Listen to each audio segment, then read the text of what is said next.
Bom dia, irmãos.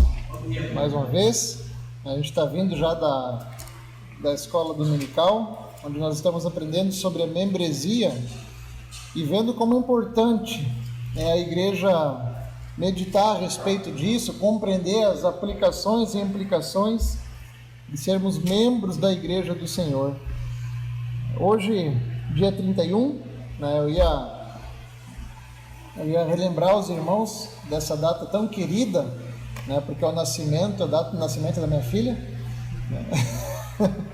e que nós comemoramos também a Reforma Protestante, vendo como Deus ele trouxe novamente a sua igreja, às Escrituras. É maravilhoso nós meditarmos e temos que lembrar de dias como esse e louvar ao Senhor pela intervenção dele na história. Hoje eu quero falar aos irmãos a respeito, nós vamos meditar na carta de Paulo a Filemon.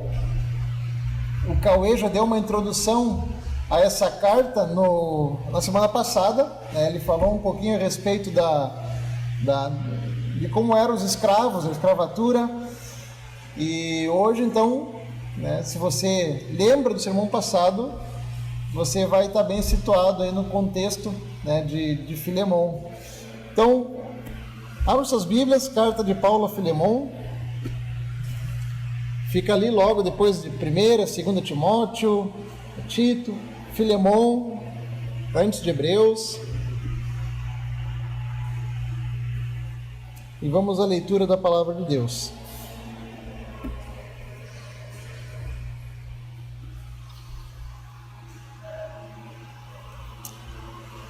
Vamos à leitura? Paulo, prisioneiro de Jesus Cristo, e o irmão Timóteo ao amado Filemon, também nosso colaborador, e a irmã Áfia, e a Arquipo, nosso companheiro de lutas, e a igreja que está em tua casa. Graça e paz a vós outros, da parte de Deus, nosso Pai, e do Senhor Jesus Cristo. Dou graças ao meu Deus, lembrando-me sempre de ti nas minhas orações, estando ciente do teu amor e da fé que tens para com o Senhor Jesus e todos os santos, para que a comunhão da tua fé se torne eficiente no pleno conhecimento de todo o bem que há em nós para com Cristo.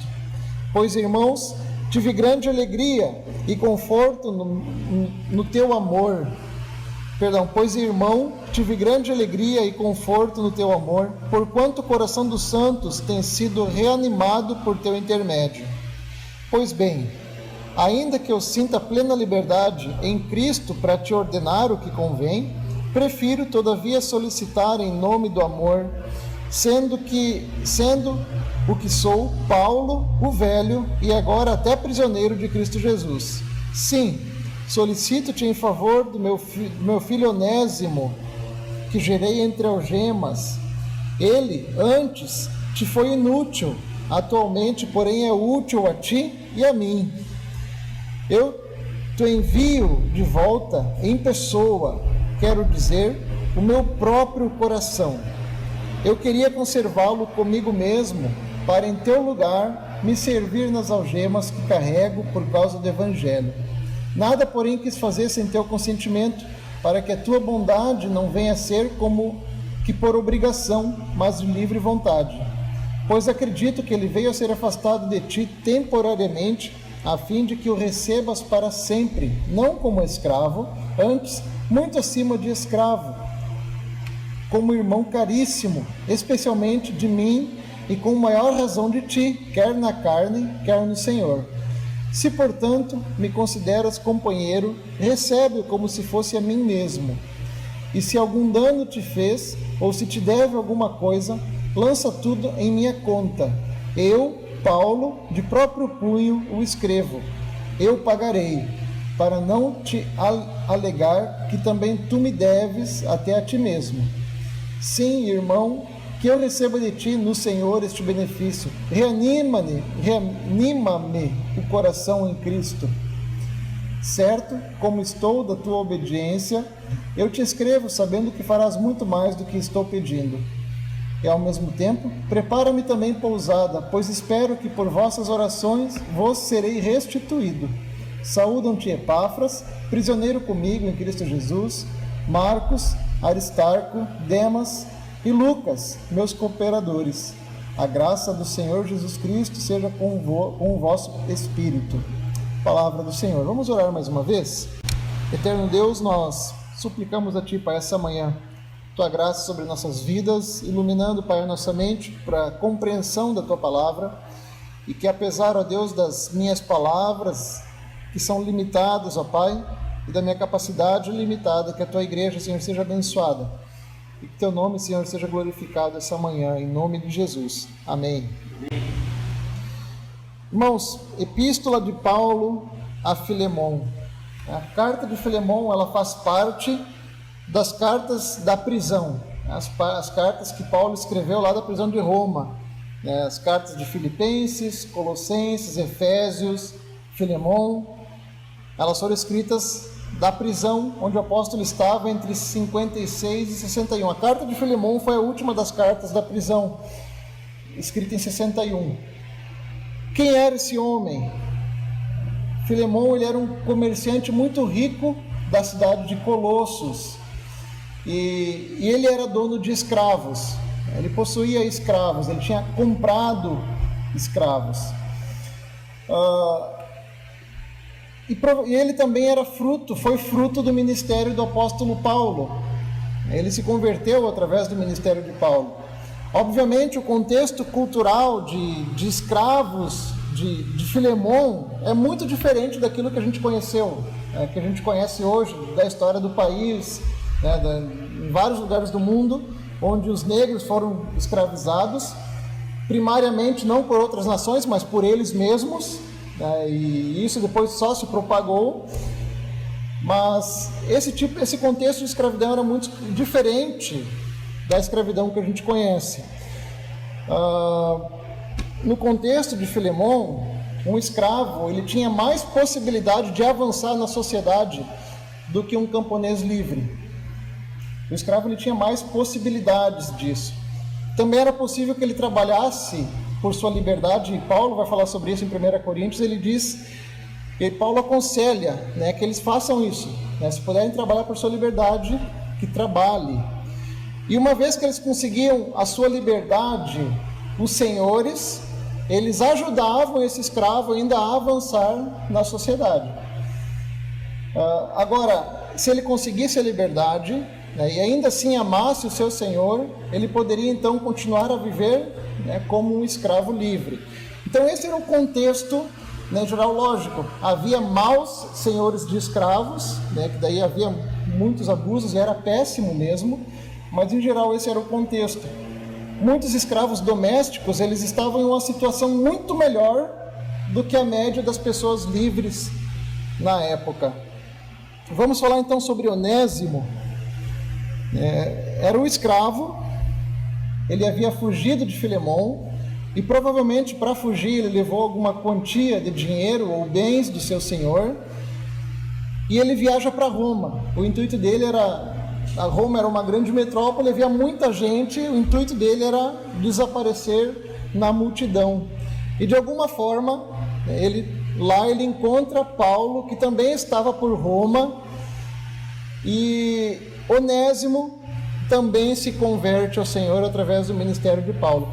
Imagina a situação, meus irmãos. Filemon havia se convertido, Onésimo foge, para encontrar a sua liberdade, a sua redenção, e lá ele se converte também no ministério de Paulo, através do ministério de Paulo. E essa epístola, então, ela vai tratar, meus irmãos, não de doutrina, eu digo doutrina na parte teórica, mas ela vai tratar de teologia prática, a prática daquilo que se professa. Filemon e Onésimo haviam se convertido, eles professavam a fé cristã, e agora então, nessa carta, eles vão ser provados a respeito da fé que eles professavam ter. Então, era uma prova para eles isso daqui. E é assim conosco também, irmãos. O Evangelho, ele sempre vai requerer alguma resposta do cristão. Sempre. Não há como o cristão professar a fé e viver como se nada tivesse mudado na vida dele, porque o Evangelho ele requer uma nova postura diante do mundo, diante da sociedade, né? E Filemon e Onésimo vão ter então a fé deles provada através dessa carta. Ela é a menor epístola do Novo Testamento, mas apesar de pequena, a gente não deve subestimar o conteúdo dela. Lembrando das orientações de Paulo a Timóteo, porque toda a Escritura é inspirada por Deus, é útil para o ensino, para a repreensão, para a correção, para a educação na justiça. Então, o tamanho não nos diz nada a respeito dessa carta. Irmãos, quantos aqui conhecem os seus direitos? A gente conhece, talvez a gente não conheça todos, né, mas a grande maioria, a gente sabe quais são os nossos direitos como cidadão, quais são os nossos direitos como membros de uma igreja, quais são os nossos direitos como brasileiros. A gente sabe sobre os nossos direitos. E vocês já repararam como nós somos rápidos para exigir os nossos direitos? A gente é rápido. A gente sabe que é direito nosso e a gente quer isso. Não importa muitas vezes se o outro vai sofrer o dano, mas o que importa é que nós temos o nosso direito. Nós queremos o que é nosso por direito. E, meus irmãos, isso acontece principalmente entre cristãos. Quantas vezes a gente ouve aquela maldita frase: eu amo, pastor, mas é ele na dele, eu na minha. Eu amo, pastor, mas tem um mas no meio da frase. A gente até diz que ama algum irmão ou os irmãos, mas até o momento daquele irmão ou daqueles irmãos não agirem conforme o script que eu tenho na minha cabeça. O irmão agiu de forma diferente, já é mais difícil. Pastor, eu amo, mas não. A gente ama até aquela pessoa nos magoar, até aquela pessoa nos ferir, nos deixar no prejuízo. E esta epístola, então, meus irmãos, ela vai nos ensinar a negarmos os nossos direitos. Negarmos. Ela vai nos trazer uma lição prática sobre a petição do Pai Nosso, quando nós falamos: perdoa-nos, Senhor, as nossas dívidas, assim como nós perdoamos os nossos devedores. A gente falou sobre isso um pouquinho na quarta-feira aqui. Então ela vai nos trazer uma lição prática sobre isso. Nós temos nessa epístola, meus irmãos, um bom exemplo de como aplicar o ensino das Escrituras nos problemas do dia a dia. Então, a mensagem central dessa pequena epístola aqui é simples. Ela está nos ensinando que o Evangelho, ele derruba muros, ele quebra barreiras sociais, ele quebra barreiras econômicas, e ele fornece aceitação entre todos os irmãos, justamente por causa do laço fraterno. O Evangelho, com o Evangelho, os nossos pecados são perdoados e nós somos reconciliados com Deus e somos filhos de uma única família, filhos de um mesmo Pai.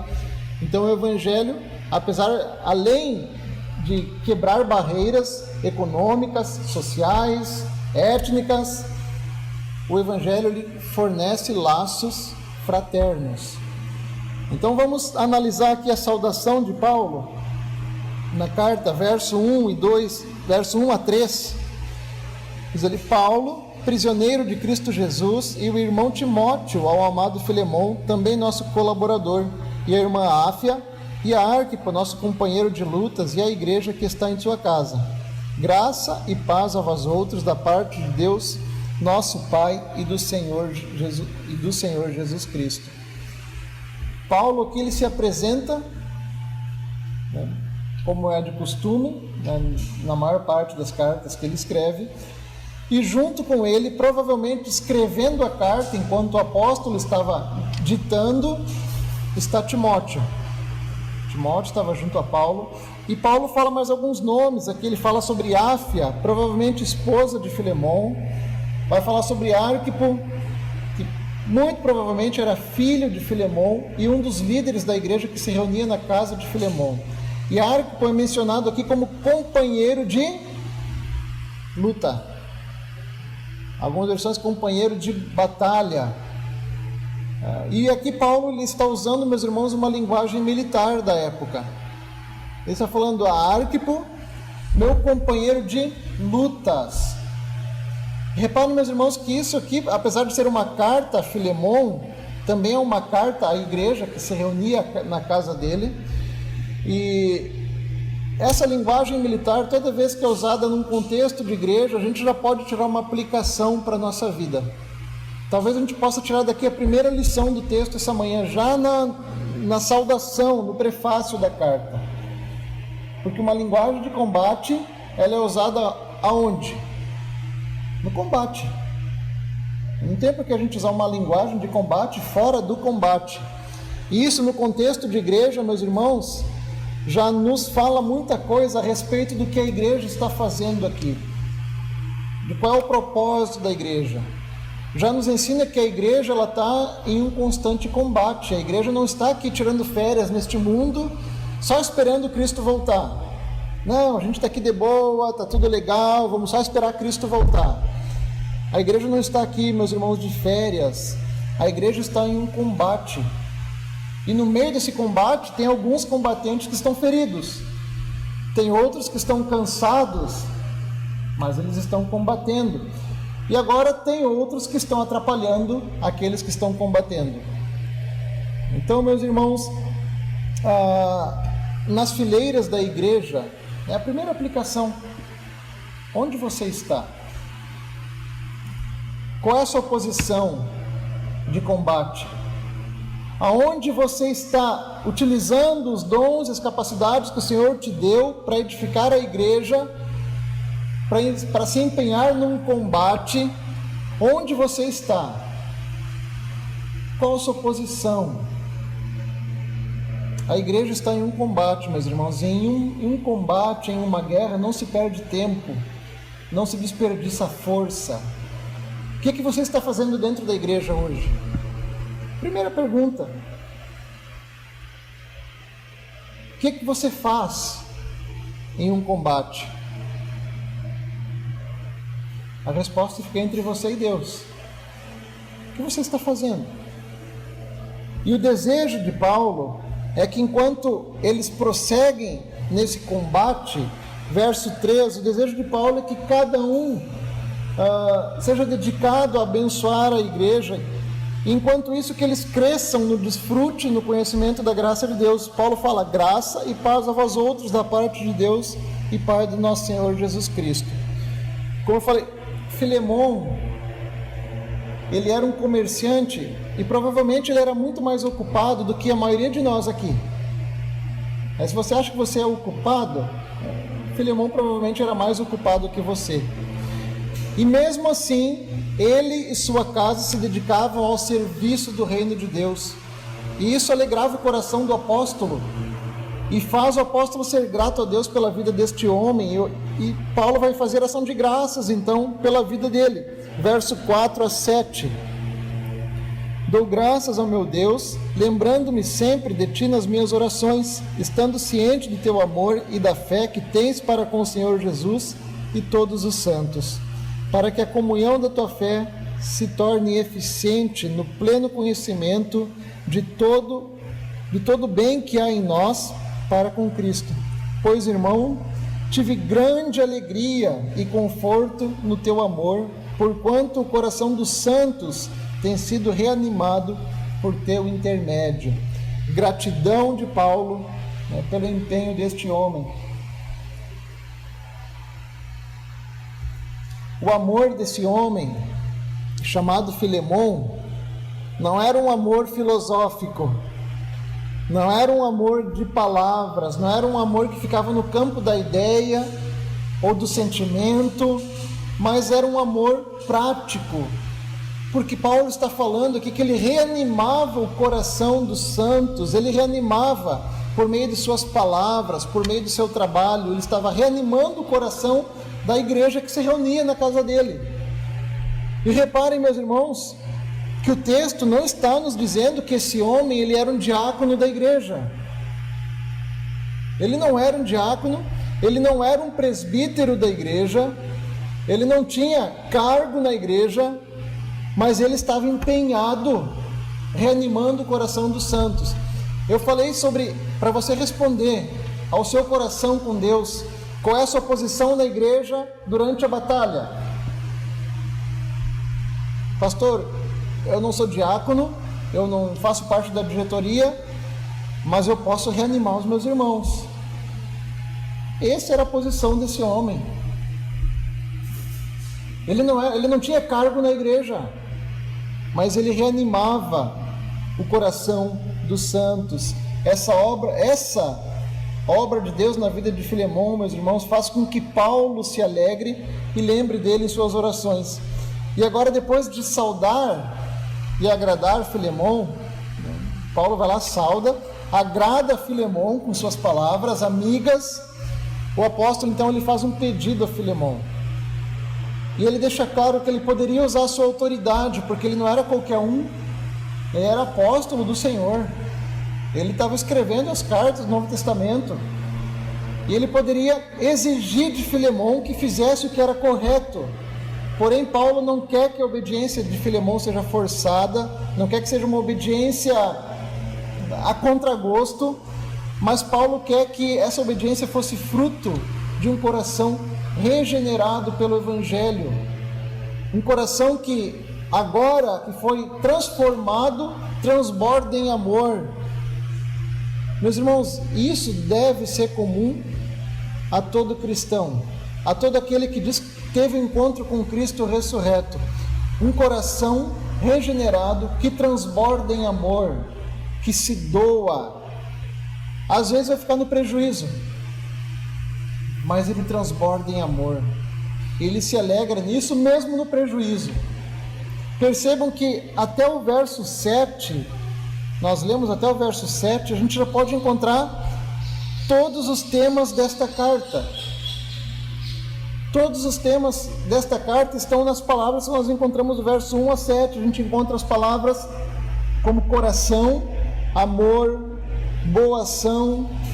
A gente vê aqui ligação fraterna, refrigério, tudo isso para nos mostrar que onde o Evangelho está, onde o Evangelho entra, todas as barreiras, como eu falei, étnicas, sociais, culturais, são derrubadas. O homem, ele passa então a ver o que ele realmente é e a ser o que ele realmente é. Alguém com dignidade, alguém que porta a imagem de Deus e que é recebido e amado por todos da família da fé.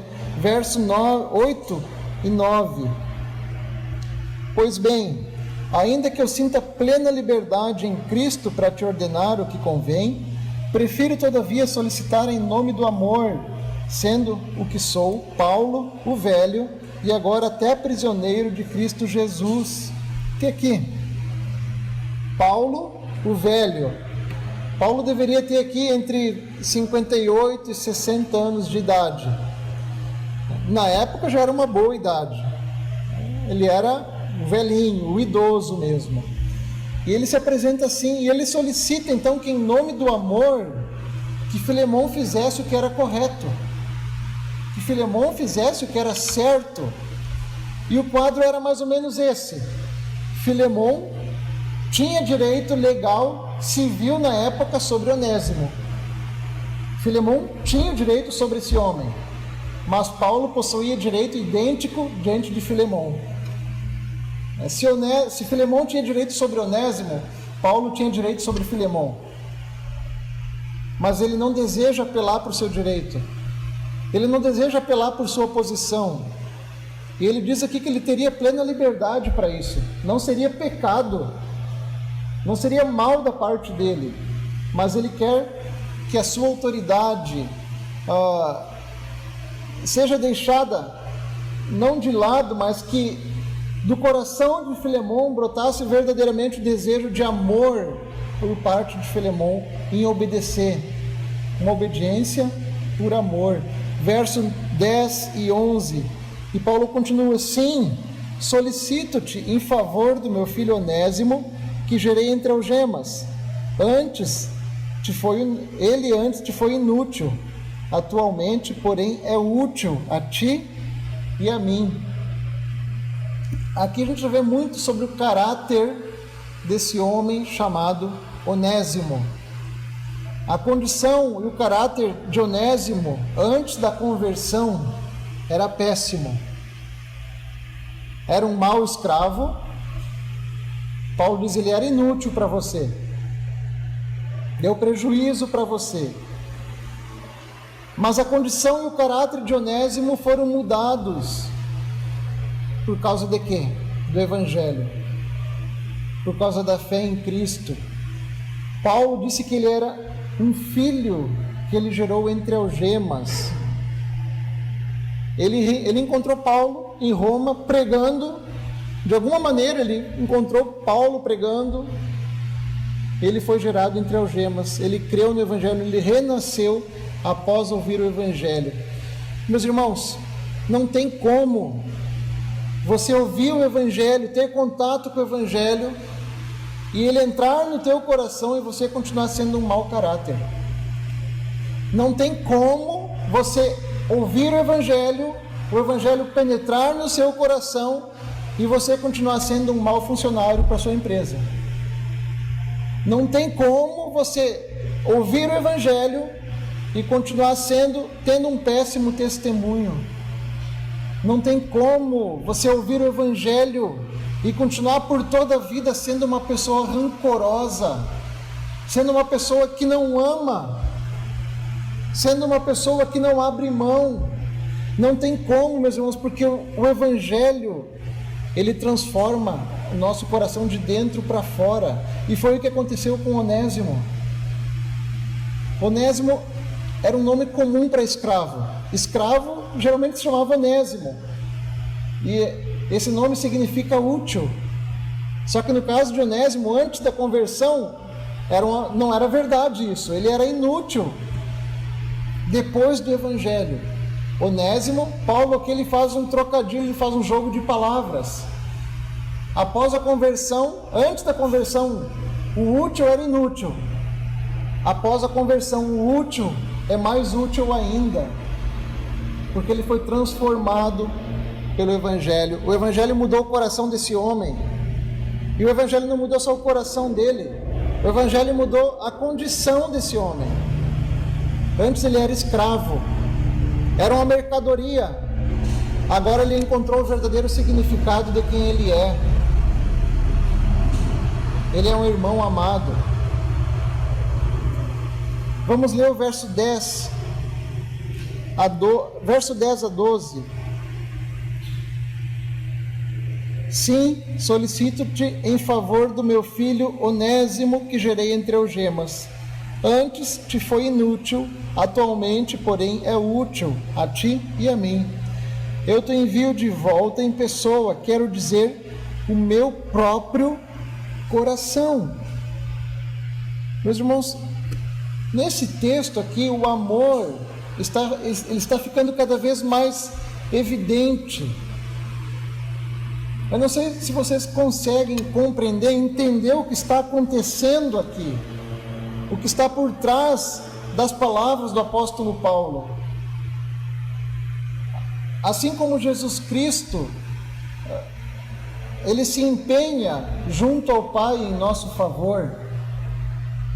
Assim como Jesus Cristo até mesmo nos substituiu na cruz do Calvário, da mesma forma, meus irmãos, Paulo está intervindo junto a Filemão em favor de Onésimo.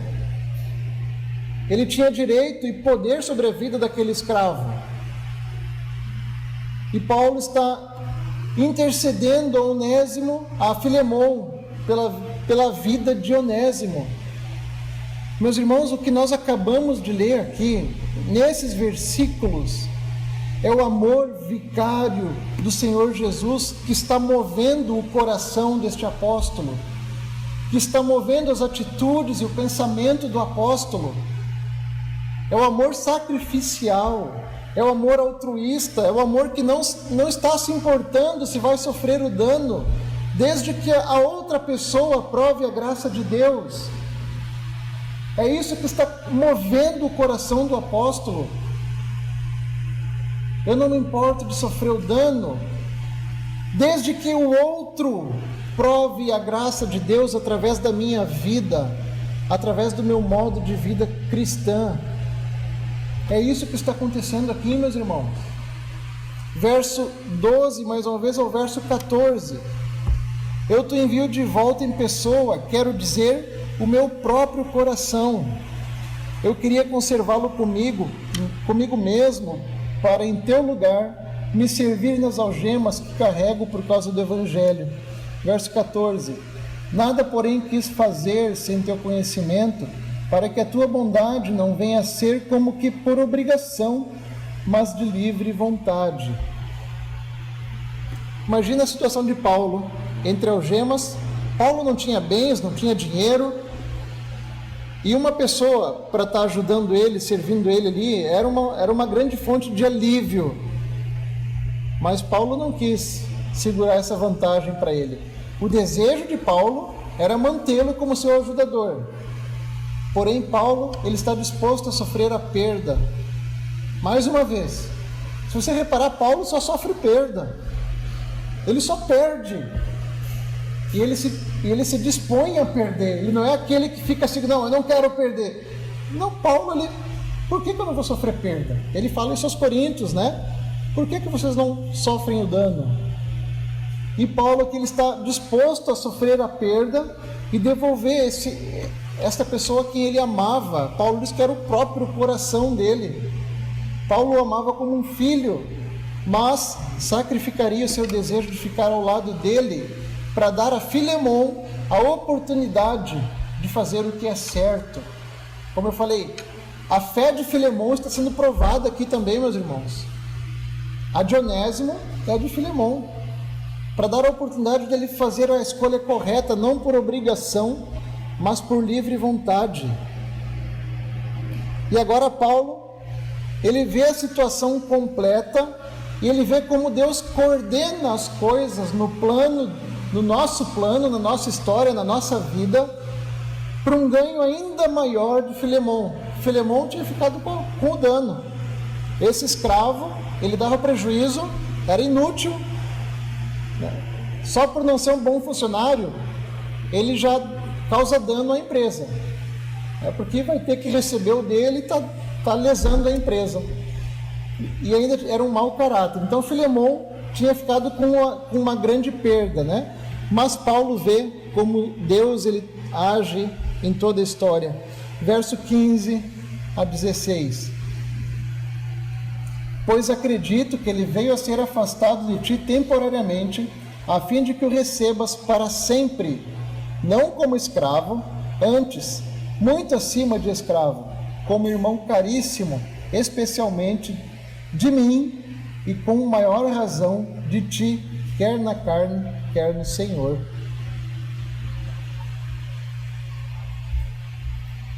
Meus irmãos, quando a gente lê um texto desses, a gente tem que meditar e louvar a Deus, porque como é bom saber, como é bom nós vermos a ação de Deus em meio às nossas decisões, em meio ao coração inclinado a fazer o mal dos homens, como Deus é bom ao governar e prevalecer sobre o plano e o destino dos homens, como é bom viver na certeza de que Deus ele não permite que você, que eu ou que qualquer outra pessoa faça algo que vai comprometer os planos eternos dele. É maravilhoso, meus irmãos, isso nos traz paz, isso nos traz segurança para viver, mesmo em tempos difíceis. O apóstolo Paulo aqui, ele reconhece a sabedoria de Deus, a soberania de Deus, em dirigir o destino da história, em dirigir o destino dos homens, individualmente, um a um, para que os seus propósitos sejam cumpridos.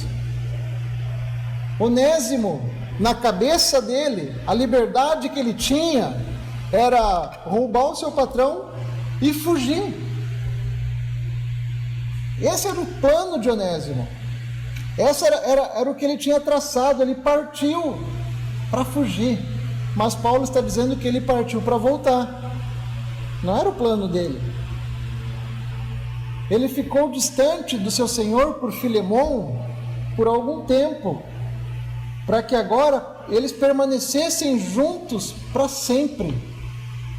Então, Filemon havia perdido um escravo, meus irmãos, é verdade. Filemon havia sido lesado por esse escravo, mas agora ele ganhou um irmão, e não um irmão temporário, mas um irmão eterno. Vamos pensar na situação de Onésimo antes da sua conversão, como eu falei. Um cara mau caráter, um cara que causava dano ao seu patrão, e que ao sair ainda rouba o seu patrão e foge. A esperança de Onésimo, como qualquer escravo, era alcançar a sua redenção, era alcançar a sua liberdade, era ser livre do jugo de escravo. Ele saiu para isso. Ele saiu para ser livre, para alcançar a sua redenção temporária do seu Senhor. Meus irmãos, mas o que ele não sabia é que essa fuga dele seria o início para a sua redenção eterna, não para a sua redenção temporária. Era o início da sua redenção eterna. E ao mesmo tempo, para o apóstolo Paulo, isso era um presente cheio de consolo, cheio de utilidade, porque ele foi útil para o apóstolo. Ele se tornou importante para o apóstolo. E Filemon, como é que fica na história? Será que ele deveria permanecer na desvantagem? No dano? Não, meus irmãos. Ele perde um escravo, é verdade, mas por um breve tempo, a fim de que recuperasse para sempre um irmão que foi presenteado com uma nova vida, um novo caráter. Filemon ganhou muito mais do que ele havia perdido. Vamos ler o verso 16 novamente. Não como escravo, antes muito acima de escravo, como irmão caríssimo, especialmente de mim e com maior razão de ti, quer na carne, quer no Senhor. Não mais um escravo. Não mais um escravo. Meus irmãos, o Evangelho, ele devolve ao homem a sua dignidade. O Evangelho devolve ao homem o seu valor. O Evangelho dá ao homem uma nova vida, um novo coração. O Evangelho liberta o homem da escravidão do pecado e faz de senhores de escravos, como no caso de Filemon, receberem os seus escravos não mais como escravo, mas agora como irmãos em Cristo, como trabalhadores dignos de respeito, de amor, dignos de honra. Lembram de José no Egito? Os irmãos dele traíram ele, venderam ele como escravo. Mais tarde, ao se apresentar aos seus irmãos, José diz: olha, não foram vocês que me enviaram para cá, mas foi Deus. Aconteceu algo parecido. Onésimo achou que ia sair, a sua fuga era da sua cabeça, o seu plano. Deus leva ele até lá para converter ele e mandar ele de volta. Agostinho de Hipona, ele dizia que não há mal na vida de um santo que o Senhor não o transforme em bem. Onésimo, o escravo fujão, o mau caráter, o ladrão, agora ele tinha um novo coração. E o seu Senhor também. Ele não ia voltar mais como um escravo. Meus irmãos, a pena para escravos fugitivos na época era dura. Alguns senhores, eles queimavam com ferro quente a testa do escravo para ficar o sinal ali para sempre que ele havia tentado fugir do seu senhor. Alguns eram mortos. Só que o Evangelho, meus irmãos, mudou o coração não só do escravo Onésimo, mas mudou o coração do senhor Filemon. Onésimo, que antes era inútil, não retorna simplesmente como um obediente escravo, como um bom trabalhador, mas ele retorna como alguém que é mais que um escravo. Agora, ele é presenteado a Filemon como um irmão amado. O escravo fugitivo agora deveria ser recebido não mais como escravo, mas como irmão, e não como qualquer irmão, como um irmão caríssimo, como um irmão queridíssimo.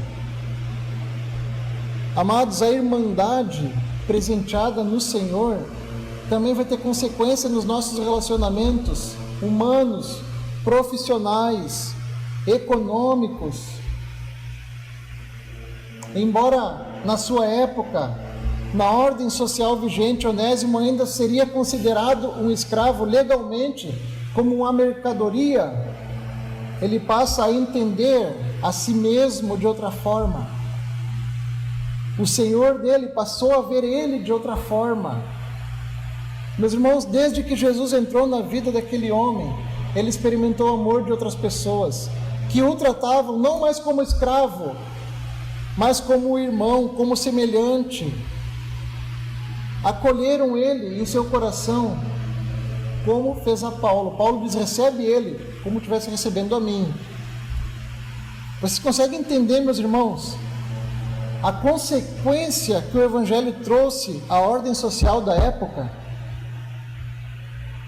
Olha lá, o Clayton tem um escravo, mas é irmão dele, é como se fosse da família. Vocês conseguem entender a complicação social que isso estava trazendo, que isso trouxe para a época? Meus irmãos, mas não só na época. Hoje, nós só tivemos a abolição da escravatura por causa do Evangelho. O cristianismo, ele mexeu com as estruturas sociais, socioeconômicas, mundialmente, em todas as suas camadas. E aqui está a segunda aplicação desse texto para a nossa vida. Como você tem recebido? Como nós temos recebido uns aos outros?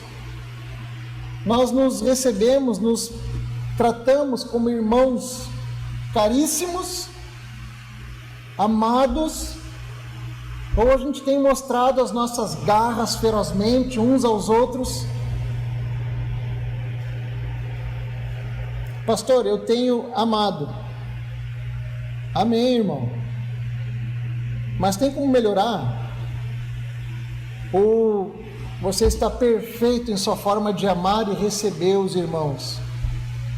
Não, pastor, tem como melhorar. Então, mãos à obra, irmão.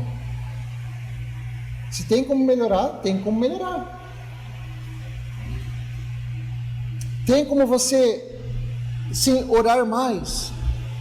Tem como você se envolver mais com a vida dos irmãos?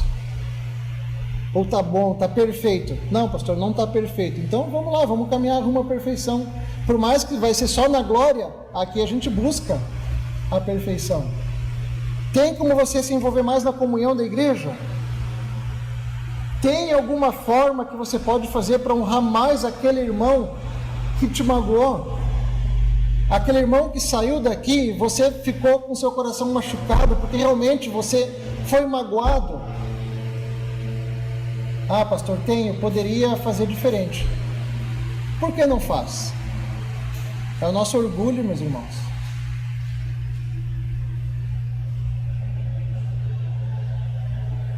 Quem sabe não é hoje o momento de que o Senhor está te dizendo: olha, perdoe-o e receba-o como irmão caríssimo. Perdoe. Ah, pastor, mas me magoou. Ele fez o que era errado. Perdoe-o e receba-o como irmão caríssimo. Sabe por que você deve agir assim?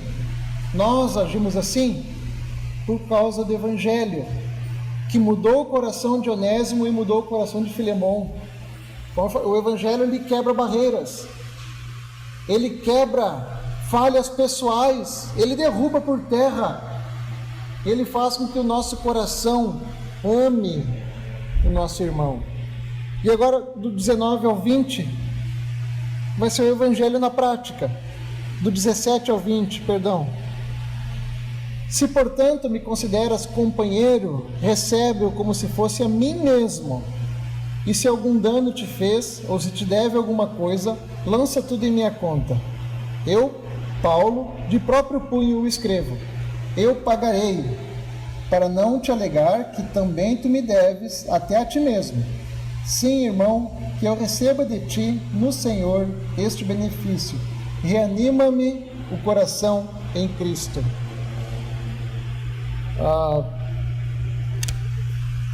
Eu gosto muito do jeito que Paulo escreve, e eu dou risada quando eu leio esse texto aqui, porque no verso 19, Paulo pede o favor, né? Ele diz, olha, se ele te deixou algum dano, eu vou pagar. Mas olha, eu não quero te lembrar, mas já lembrando que você deve, que também tu me deves até a ti mesmo. Ou seja, eu não quero te lembrar, mas te lembrando, né? Eu gosto muito de como Paulo ele escreve as suas cartas. Mas nós podemos ver, meus irmãos, as marcas de Cristo em Paulo. Não tem como ser diferente, porque o Evangelho faz isso na vida do cristão. Ele nos faz seguir os passos de Cristo. Verso 17, Paulo está, portanto, se me consideras companheiro, recebe-o como se fosse a mim. 18, e se algum dano ele te fez, se te deve alguma coisa, lança na minha conta. Eu, Paulo, de próprio punho, o escrevo, eu pagarei. Meus irmãos, não foi exatamente isso que Cristo fez por mim e fez por você? No verso 17 aqui, o termo receber significa literalmente receber no círculo familiar. Era para Filemão receber esse homem, não como um irmão qualquer, aquela pessoa que tem simpatia, não, mas era para receber como se fosse na família. Um escravo dentro da tua família. Era para receber. Imagina, meus irmãos, as barreiras sendo quebradas. Agora, o mais maravilhoso ainda, mais maravilhoso que isso, dele receber, o Senhor recebeu o escravo como alguém da própria família, é um pecador ser aceito na família de Deus. Você já parou para pensar? Um pecador, um miserável como eu, como você, ser aceito na família de Deus. O apóstolo, meus irmãos, ele é movido pela obra de Cristo. O apóstolo, ele é impulsionado pelo amor sacrificial de Cristo, mesmo em uma condição financeira. Meus irmãos, que condição Paulo tinha de estar pagando conta dos outros? Meus irmãos, que condição Paulo tinha de suprir a dívida que esse homem deixou por seu patrão? Mas Paulo, ele toma aqui, ele se oferece deliberadamente, ele paga a pagar a dívida deste homem. E aqui nesse texto, aqui, enquanto ele está ditando para Timóteo escrever, eu fico imaginando, ele pega a pena da mão de Timóteo, e aqui onde ele diz, verso 19, eu, Paulo, de próprio punho escrevo.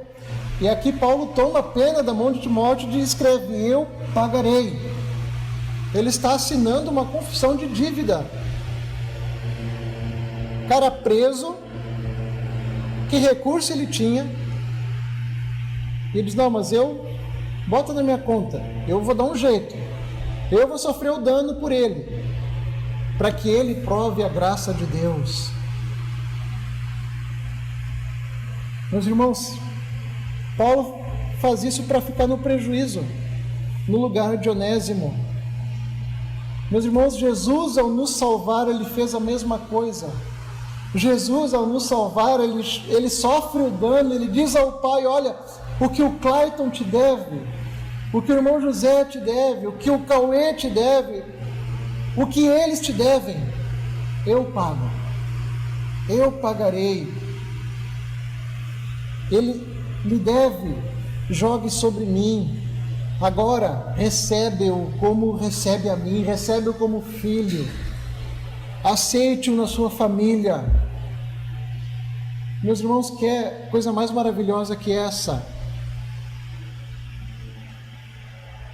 Paulo deixa claro que Filemão estava em dívida com o apóstolo. Não devia apenas algo, uma quantia, mas devia a ele mesmo. Não no sentido legal, mas em amor, meus irmãos, diante do qual ambos eram devedores uns dos outros. Assim como Onésimo, Filemão, ele também veio a conhecer o amor de Deus através do ministério do apóstolo. E, meus irmãos, todos aqueles que abraçam a fé, eles assumem uma dívida com aqueles que lhe propagam a palavra do Senhor.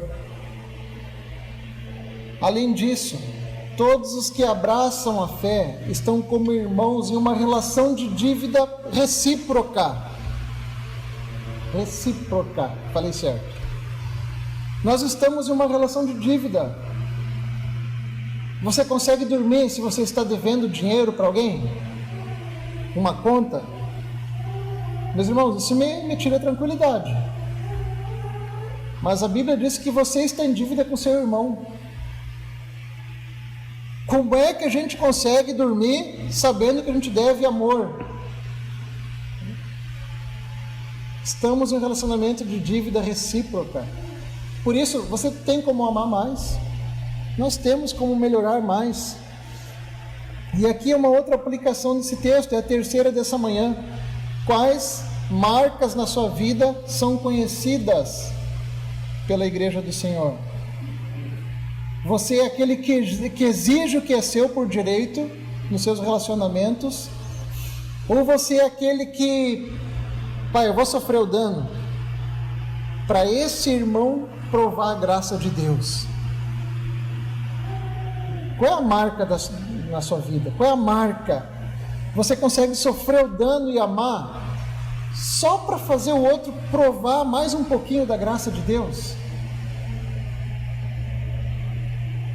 É isso que Paulo está mostrando. Quem sabe não é para você, a partir de hoje, não é aquele momento em que você deve olhar mais para o seu pecado, mais para as suas omissões, menos para os pecados e omissões daquela pessoa, daquele irmão que te magoou, que te fez algum mal, mais para você, menos para o outro. Quem sabe não é a partir de hoje que você precisa perceber, perdão com o uso da palavra agora, mas a porcaria de crente que você é, de quanto você pode melhorar como crente, como marido, como pai, como esposa, como amigo, e ver que mesmo sendo assim, esse cristão tão raso, Deus te amou. E antes, mesmo sendo um pecador iníquo e em inimizade contra Deus, o Senhor te amou. E Ele ainda hoje continua em você a sua obra através do Espírito Santo, mesmo você tendo que melhorar muita coisa. Eu tenho certeza, meu irmão, que a partir do momento que você olhar para você e tiver uma visão clara de quem você é diante de Deus, você vai conseguir amar muito mais o seu irmão que muitas vezes faz mal para você, que te magoa, que faz você ficar no dano.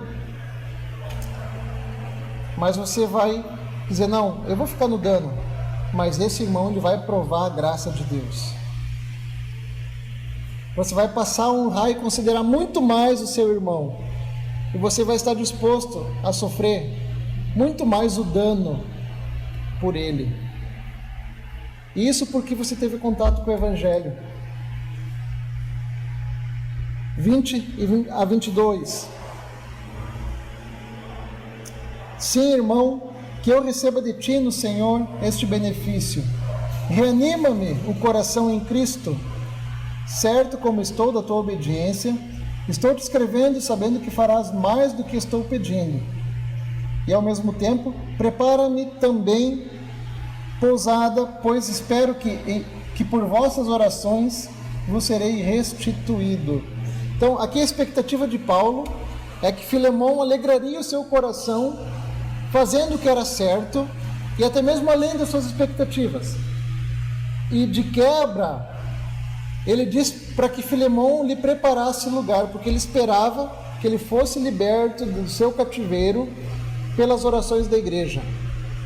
Então aqui só fica o gancho, não está no esboço do sermão, mas fica o gancho. Meus irmãos, a igreja se reúne para orar desde sempre. E Paulo aqui, ele confia nessa oração. Ele diz, olha, espero que eu vou ser liberto pelas vossas orações. Quarta-feira a gente tem reunião de oração, 19h30. Mas, continuando, verso 23 a 25, encerrando já. Saúdam-te, Epáfras, prisioneiro comigo em Cristo Jesus, Marcos, Aristarco, Demas e Lucas, meus cooperadores. A graça do Senhor Jesus Cristo seja com o vosso espírito. E agora nas saudações, o apóstolo, ele vai falar alguns nomes que a gente conhece.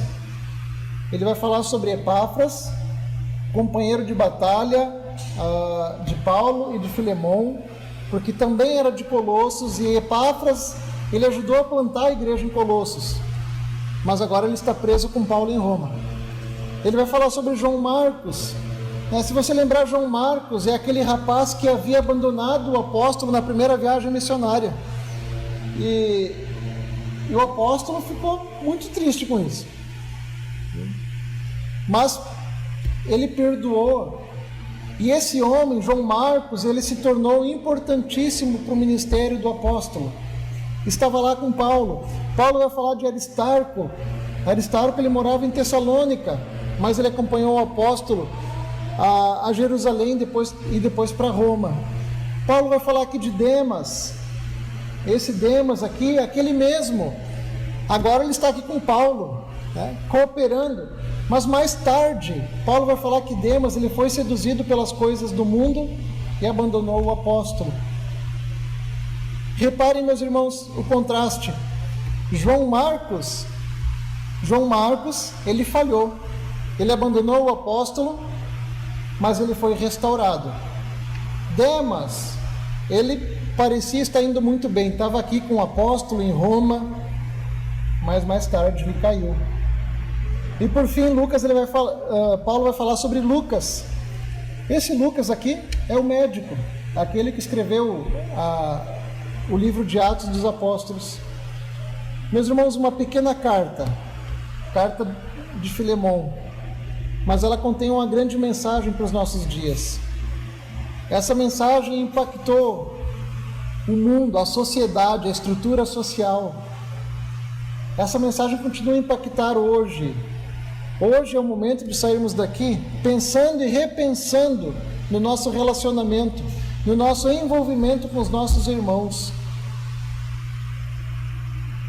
Como nós podemos desenvolver, como podemos melhorar, para que você possa realmente orar ao Senhor e dizer: Senhor, perdoa-nos as nossas dívidas, assim como nós perdoamos os nossos devedores.